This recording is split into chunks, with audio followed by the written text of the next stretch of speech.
Hello दोस्तों, स्वागत है आपका मेरे और आपके YouTube channel JK tech and finance में।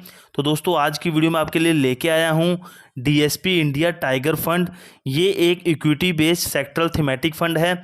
इसका डायरेक्ट प्लान और ग्रोथ ऑप्शन जानेंगे इस वीडियो में। इस फंड ने दोस्तों पिछले एक साल में 81.74% का रिटर्न निकाल के दिया है। इसकी एनालिसिस करने वाले हैं हम इस वीडियो में। तो चैनल पे पहली बार आए हैं तो चैनल को सब्सक्राइब कर लीजिए और वीडियो को लाइक कर दीजिए। बात करें पिछले 3 सालों की तो दोस्तों इस फंड ने एनुअली 40.20% का रिटर्न निकाल के दिया है। पिछले 5 सालों की दोस्तों बात करें तो इस फंड ने एनुअली 29.77% का रिटर्न निकाल के दिया है। और दोस्तों जब से ये फंड लॉन्च हुआ है तब से इस फंड ने एनुअली 18.77% का रिटर्न निकाल के दिया है। इस फंड के एक यूनिट की अगर हम एनएवी वैल्यू की बात करें तो दोस्तों 21 मई 2024 तक 339.17 रुपीज़ की एक यूनिट की एनएवी वैल्यू चल रही है इस म्यूचुअल फंड की।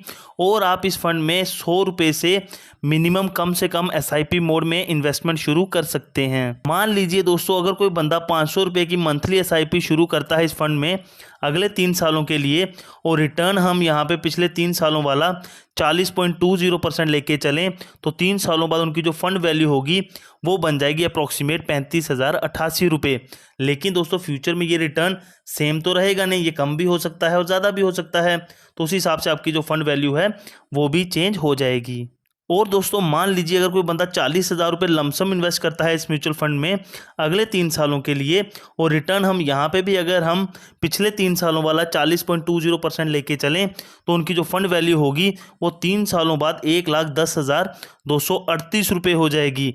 लेकिन दोस्तों फिर से मैं वही बात कहूँगा कि फ्यूचर में ये रिटर्न कम भी हो सकता है और ज़्यादा भी हो सकता है। उसी हिसाब से आपकी ये फंड वैल्यू भी ऊपर नीचे हो सकती है। ये फंड पिछले 11 सालों से चल रहा है। इस फंड का फंड साइज 3,814.79 करोड़ का है। कोई भी लॉक इन पीरियड नहीं है। एग्जिट लोड चार्जेस 1% हैं, वो हम आगे डिस्कस करेंगे। एक्सपेंस रेशियो की बात करें तो दोस्तों 1.07% का है। यहाँ पे दोस्तों एक्सपेंस रेशियो मेरे हिसाब से थोड़ा ज़्यादा है।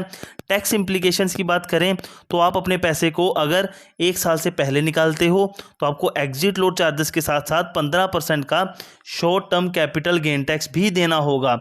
लेकिन अगर आप अपने पैसे को 1 साल बाद निकालते हो तो आपको सिर्फ और सिर्फ 10% का long term capital gain tax देना होगा अगर आपका जो रिटर्न है वो पर फाइनेंशियल ईयर 1 लाख से ज़्यादा का है। अगर आपका रिटर्न पर फाइनेंशियल ईयर 1 लाख से कम का है तो आपको कोई भी 10% का long term capital gain tax नहीं देना है। लेकिन अगर आपका रिटर्न 1 लाख से ज़्यादा का है तो आपको पहले 1 लाख के रिटर्न पे कुछ नहीं देना है। 1 लाख से ऊपर का जितना भी रिटर्न होगा उस पे ही आपको 10% का long term capital gain tax देना होगा। जैसे कि मैंने आपको एग्जिट लोड के बारे में बताया था, अगर आप अपने पैसे को 12 महीने से पहले निकालते हो तो आपको 1% एग्जिट लोड चार्जेस लगेंगे। अगर आप अपने पैसे को 12 महीने बाद निकालते हो तो आपको कोई भी एग्जिट लोड चार्जेस नहीं लगेंगे। रोहित सिंघानिया जी जुलाई 2012 से अभी तक पिछले 11 सालों से इस फंड को मैनेज कर रहे हैं। ये फंड दोस्तों वेरी हाई रिस्क कैटेगरी में आता है बिकॉज आपका जो पैसा है वो इक्विटी शेयर मार्केट में इन्वेस्ट हो रहा है। बात करें इस फंड की रेटिंग की तो एंजल वन और क्राइसिल ने अभी तक कोई रेटिंग नहीं दी है। मॉर्निंग स्टार ने इसको 3 स्टार रेटिंग दी है और वैल्यू रिसर्च ने भी इसको 3 स्टार रेटिंग दी हुई है। टॉप के सेक्टर्स की अगर बात करें दोस्तों जिनमें कि ये म्यूचुअल फंड आपका सबसे ज़्यादा पैसा इन्वेस्ट कर रहा है तो सबसे पहले आता है इंडस्ट्रियल प्रोडक्ट्स जिसमें कि 15.71% आपका पैसा इन्वेस्ट हो रहा है। देर आफ्टर आता है construction, electrical equipments, aerospace and defence, power, cement and cement products, industrial manufacturing, telecom services, chemical and petrochemicals, consumer durables जिसमें कि आपका 3.78% पैसा इन्वेस्ट हो रहा है। तो दोस्तों ये थे टॉप के सेक्टर्स जिनमें कि आपका सबसे ज़्यादा पैसा इस म्यूचुअल फंड के द्वारा इन्वेस्ट किया जा रहा है। अब दोस्तों टॉप के स्टॉक्स देख लेते हैं जिनमें कि सबसे ज़्यादा पैसा ये म्यूचुअल फंड आपका पैसा इन्वेस्ट कर रहा है। तो सबसे पहले आता है एनटीपीसी। एनटीपीसी में 4.73% आपका पैसा इन्वेस्ट हो रहा है। देर आफ्टर आता है ट्रैप्स। उसके बाद बात करें तो किर्लोस्कर ऑयल। उसके बाद दोस्तों अगर हम बात करें तो आता है Siemens, Hindustan aeronautics, Larsen and टर्बो, Apar industries, Kalpataru projects, Reliance industries जिसमें कि आपका 2.61% पैसा इन्वेस्ट हो रहा है। तो दोस्तों इस फंड की डिटेल एनालिसिस हमने आपके साथ शेयर कर दी। वीडियो अच्छी लगे तो वीडियो को लाइक कीजिएगा, चैनल को सब्सक्राइब कीजिएगा। ऐसी ही इन्फॉर्मेटिव फाइनेंस रिलेटेड वीडियोज़ आपको हमारे चैनल पर मिलती रहती हैं। मिलते हैं नई वीडियो में, तब तक के लिए बाय बाय, टेक केयर।